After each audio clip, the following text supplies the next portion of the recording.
Hey there, Nick. Great to see you again. How was your weekend? Pretty cool. I hung out with some friends, went to the movies, downloaded some new games, and yeah, I updated my online profile. How about you? Well, don't laugh. I got to thinking about our discussion last week and I thought I'd do some more delving into this creativity stuff you were going on about. Go on. Really? Yep, and I read about a whole lot of different creativity theories. I really had no idea that this creativity thing was not just about arty stuff. There's some real science behind it, you know. Well, yeah, I told you so. Yeah, but Nick, it goes much deeper. For example, I bet you haven't heard of Thomas Kuhn's structure of scientific revolutions. Did you know Kuhn's notion of the scientific paradigm was founded on the great works of scientists such as Copernicus and Newton? No. Central to Kuhn's structure of scientific revolutions is the notion of the incommensurability, that is, scientific theories that do not have standard measures against which they can be compared. Slow down, Sue, for a sec here. You're making my head spin. Well, it's not really that hard to understand, Nick, trust me.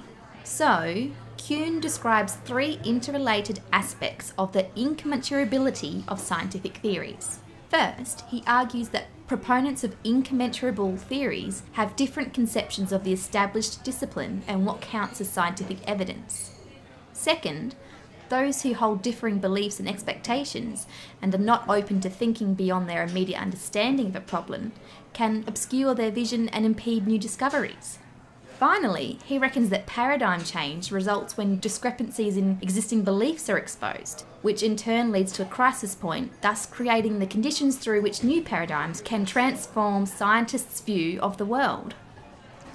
Sue, sorry, but you've completely lost me here with all this science stuff.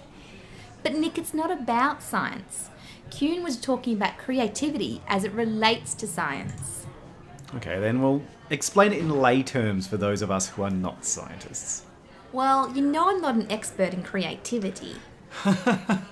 This is coming from someone who only last week told me that only us arty people are creative. Okay, yeah, I know, but hear me out.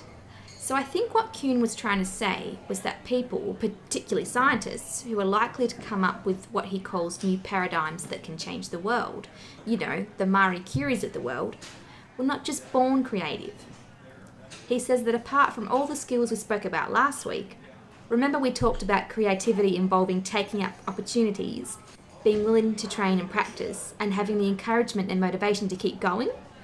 Great scientists are open to new ways of seeing things, and they are willing to look at evidence that more conventional scientists might discard. Yeah, so they don't see opportunities because they don't look past the usual types of evidence that scientists focus on. Exactly. In fact, that's what Kuhn's second proposition of incommensurability is about. He argues that those who are not open to alternative perspectives limit their potential to make new discoveries. Okay, that makes sense now. And I think his final proposition is about being able to expose things that are inconsistent with previous theories, to challenge the conventional scientists to rethink what they previously regarded as the only paradigm. So, you know, Nick, I can see your point now. Scientists need to be creative, to be open to new ways of seeing a problem. I agree, Sue, but did you find any theories that make sense to someone who's not a scientist? I sure did, Nick. I found theories that all come from different viewpoints.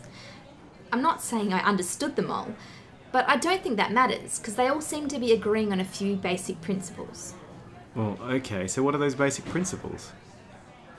Well, a guy called Sternberg has suggested that there are some shared understandings of what characterises creativity. He reckons that creativity involves thinking that is aimed at producing ideas or products that are relatively novel and that are, in some respect, compelling. And creativity has both domain-specific and domain-general elements. Hang on, Sue, you're losing me again. What do you mean by domain-specific and domain-general? I think that the domain is kind of like the disciplinary field. So he's saying that there are some aspects of creativity that are specific to a particular field, science for example, but lots of stuff that applies to every profession. Okay, yeah, I get that. Keep going, you've got me interested now. So, yeah, Sternberg also reckons that creativity can be measured. He says that creativity can be developed. And finally, he says creativity should be more highly rewarded in practice. Okay, yeah, makes sense now. But how do these creativity theories apply in practice? I mean, for example, we are both doing different degrees and we have different assignments. Like I said last week, I know creativity is important to help us come up with new ideas and approaches. Yeah, But creativity theorists refer to that as ideation. whatever. But what I don't really understand is how someone who is not intuitively creative can learn the process to be more creative. I mean, I sort of know I am being creative when I undertake my assignments, but I can't really explain the process. That's why I found it hard to explain to you how you could use creativity to help you with that assignment that you were worrying about last week. I mean, I knew how I would go about it, and I figured if it helps me, it would help you. But I guess I didn't really have the tools to show you how it is that I arrive at the creative solution to a problem. Well, it's funny you should say that, Nick, because that is exactly what the systems theory of creativity is about. Creative problem solving. Well, I mean, I don't know anything about systems, but I do know creativity helps me solve problems. Okay, but before we go into that process, maybe we should focus on the techniques creative people typically employ to come up with novel ideas. Fair enough. Well, for a start, creative people begin with divergent thinking, meaning generating creative ideas by focusing on many possible solutions. And they then focus on convergent thinking, which means to follow a particular set of steps to reach a solution, to understand the problem in more depth. Hold on for a minute. Let me think about what you mean by divergent and convergent thinking before we move on. So while Nick ponders what the terms divergent and convergent thinking mean, why don't you jot down an example of where you have applied divergent thinking and then focused on just one dimension of the issue and researched that concept through convergent processes?